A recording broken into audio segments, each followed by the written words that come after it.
Olá pessoal do CPI Silvio de Mello, espero que tudo bem com vocês. É, Retomando um pouco as nossas aulas da semana passada, eu quero comentar com vocês a atividade que eu havia proposto, que é sobre o plasma, né? O quarto estado da matéria, e também sobre o condensado de Bose-Einstein. Bom, eu não está aí no nosso material, como você pode ver, é algo como complementar, né? O que nós estudamos em física aí da segunda série. Para você ter uma ideia, o estado de plasma é quando eu tenho uma temperatura muito elevada, né? Como você viu no vídeo, né? Quando eu tenho no estado sólido, as minhas moléculas estão mais agrupadas. Quando eu tenho estado líquido, as minhas moléculas já estão mais afastadas. Quando está no estado gasoso, estão bem mais afastadas ainda, né? Bem mais distantes umas das outras, né? Ah, Nós costumamos dizer que no estado sólido, a matéria vai ocupar a, a, a forma do recipiente. Quando eu tiro essa matéria do recipiente, por exemplo, eu coloco água dentro de uma forma de gelo. Quando ela congela, a água está no estado sólido, ela vai ficar com o formato da forma de gelo. Já se eu tenho essa mesma água na forma de gelo, agora no estado líquido, a água vai ter a mesma forma do recipiente, né? Se eu tirar aquela água do estado líquido daquele recipiente, ela vai se desfazer, né? Ela vai ser absorvida pelo solo. Já a água no estado gasoso, ela vai adquirir a forma ah, do, do ambiente. No estado de vapor, o vapor da água, ela vai encher toda uma sala, né? O vapor da água.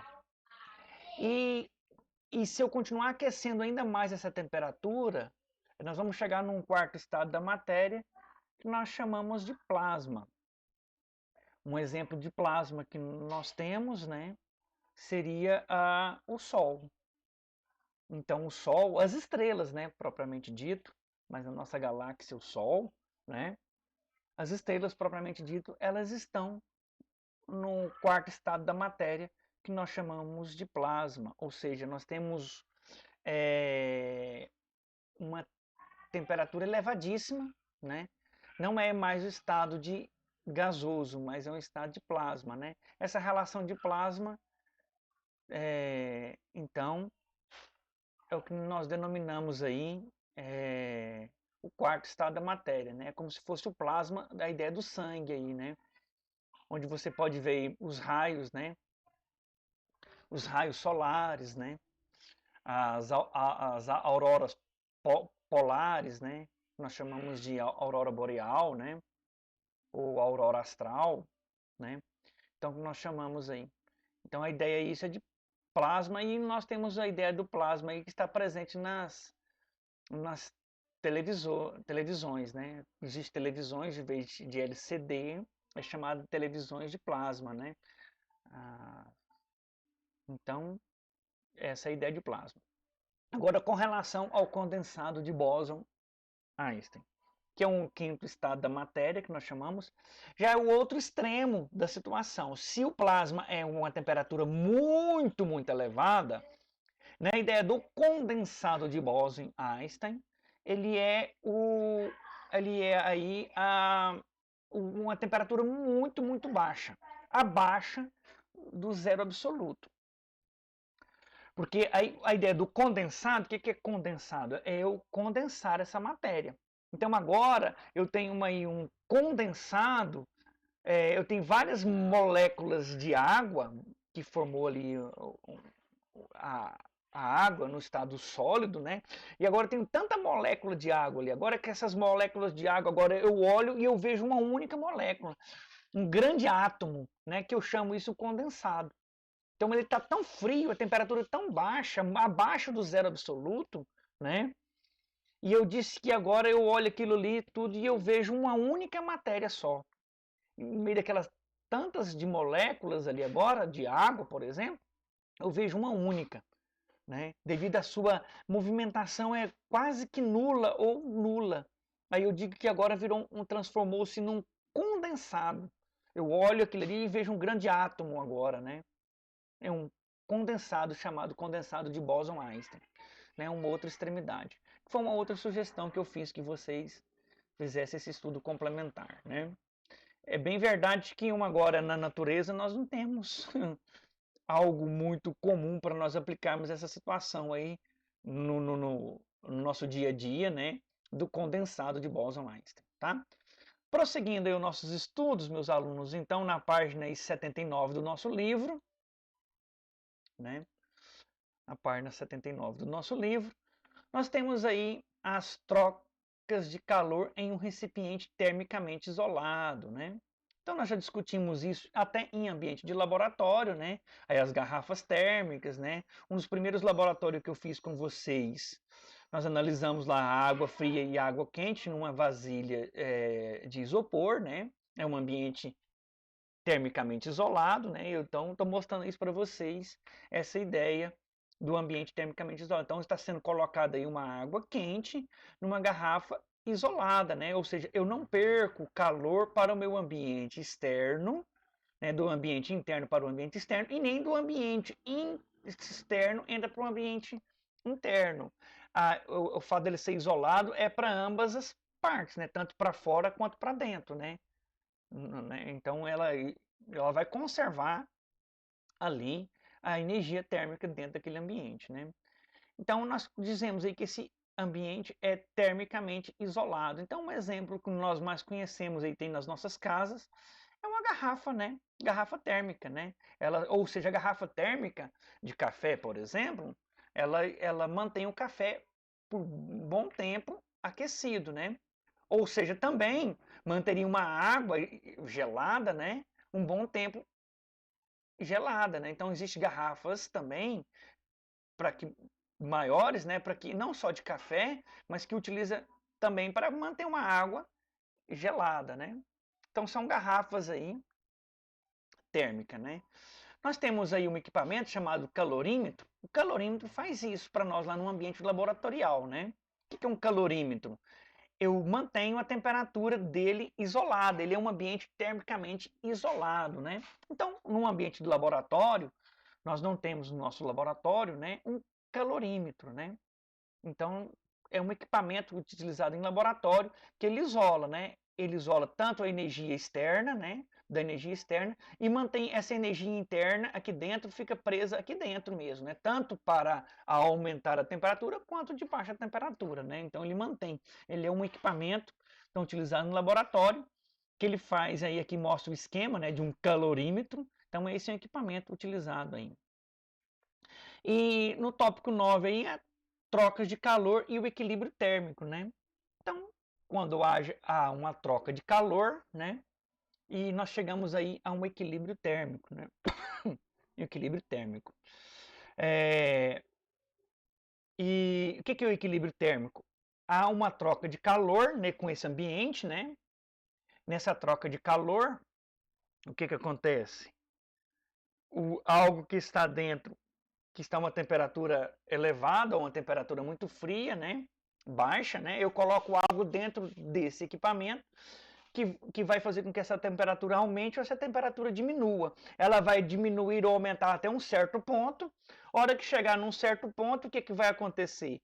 Ele vai atingir uma altura máxima. Eu chamo que essa altura máxima é a altura a temperatura de equilíbrio. Ou a altura mínima, né? Se for mínima, se for para esfriar, uma temperatura mínima, é que eu chamo de temperatura de equilíbrio. A partir desse ponto, ela começa a esfriar ou a esquentar, depende da situação. Então, eu digo que já houve equilíbrio térmico, agora ele começa a perder energia para o ambiente, né? Então, olha só esse caso aqui, né? Nós temos aí um caso, né? Eu tenho um bloco que eu chamei de X e um bloco Y, né? Então, a temperatura de X é maior do que a temperatura de Y, né? E aí houve troca de calor, né? Ou seja, o bloco de maior temperatura vai aquecer o bloco de menor temperatura. Vai haver essa troca de calor. Nesse caso aqui, o bloco X vai diminuir a temperatura e o bloco Y vai aumentar a temperatura. E agora nós temos o bloco X e o bloco Y, cujas temperaturas agora são iguais. Então nós dizemos que nesse caso aqui estão em equilíbrio térmico, né? Conhecendo aí a nossa equação fundamental da calorimetria, que nós já trabalhamos com vocês já nesse capítulo, né? Então a equação fundamental de caloria é a quantidade de calor é igual a massa vezes o calor específico vezes a variação da minha temperatura, né?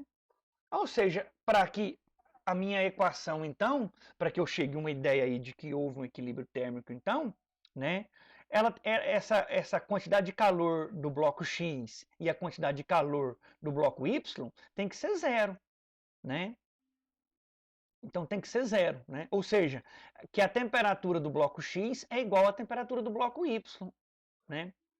Ou seja, quando eu somo as duas, vai acontecer o quê? Anula, né? Vai ser zero, né? E aí o que acontece? Porque a temperatura de uma é igual à temperatura de outra, né? Ou seja, olha o que nós podemos concluir então. Quando dois corpos trocam calor entre si, ao se atingir o equilíbrio térmico, a soma algébrica das quantidades de calor trocada entre eles é nula. Então, se eles estão em equilíbrio térmico, se eu for somando então essas quantidades de energia de corpos que tem, for somando a quantidade de troca de calor que houve entre elas, independente de quantos corpos existem, a soma vai ser zero, né? Continuando aí o nosso assunto, então nós temos aqui gelo, água no estado sólido, né? E um copo com água no estado líquido. Aí eu vou colocar o gelo dentro da água, então ele vai entrar aqui em equilíbrio térmico, né? Quando entrar em equilíbrio térmico, nós temos então aí, ó, a temperatura do gelo menos de 0 grau e a temperatura da água maior do que 0 grau. Então eu vou colocar o gelo aqui, né? Então, o que vai acontecer? A minha temperatura, o meu gelo vai fazer o quê? Toda a energia dele vai ser passada para a água, ou seja, minha temperatura da água vai diminuir nesse caso, né? A água no estado líquido. E o gelo, consequentemente, vai o quê? Vai aumentar. Então, como a temperatura do gelo está aumentando, ele vai fazer o quê? Ele vai derretendo, não é isso? Daí, meus alunos, nós chegamos aí ao final desse capítulo, né?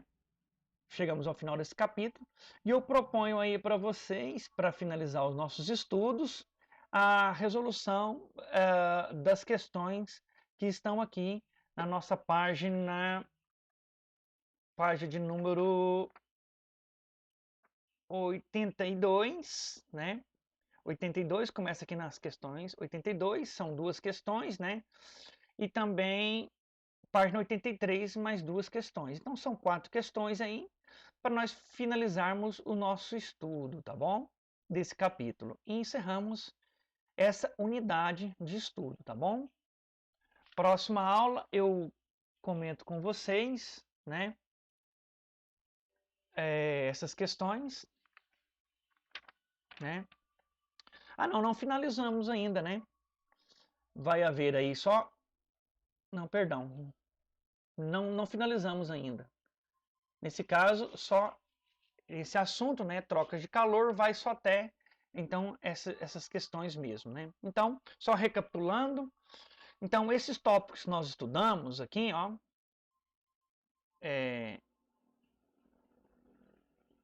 então, os tópicos que nós estudamos, tópico 8, só recapitulando, tópico 8, então, trocas de calor em recipientes, né, termicamente isolados, nós já fizemos alguns laboratórios sobre isso, né?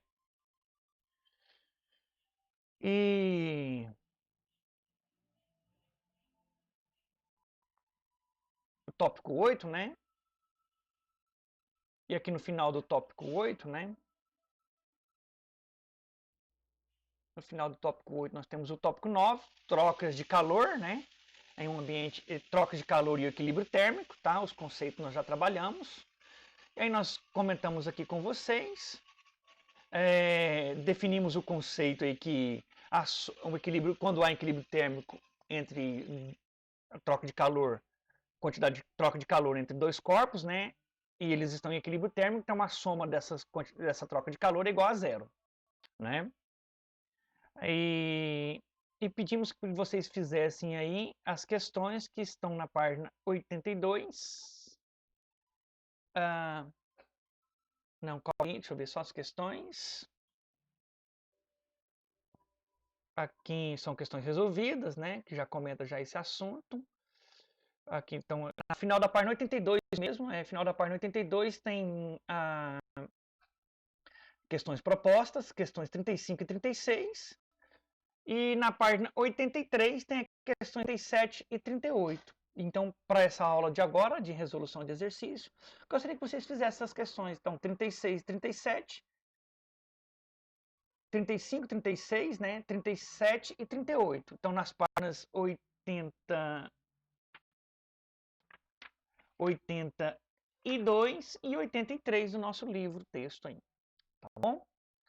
No mais, eu me coloco à disposição.